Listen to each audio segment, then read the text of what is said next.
Avec 1500 nouvelles recrues, ils seront au total 3000 gardiens de prison pour surveiller les plus de 32 000 détenus du pays. La cérémonie est solennelle, orchestrée par le chef de l'État en personne.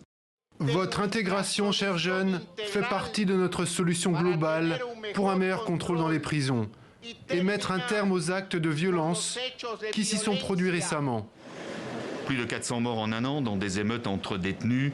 À l'intérieur de ces murs, les narcotrafiquants se livrent à une guerre sans merci pour le contrôle du marché de la drogue. La prison de Guayaquil est l'une des plus emblématiques, la plus grande du pays, avec plus de 10 000 prisonniers. Ici sont détenus les principaux chefs de gang. Ils règlent leurs comptes à coups d'armes à feu ou bien d'explosifs. Certains détenus y sont retrouvés démembrés, décapités, voire même brûlés. Au début du mois, nouvelle émeute et nouvelle intervention à haut risque pour les forces de l'ordre. Nos équipes ont été accueillies par des tirs d'armes à feu et d'explosifs artisanaux. Nous avons au moins 8 membres de nos forces spéciales blessés, ainsi que 2 militaires.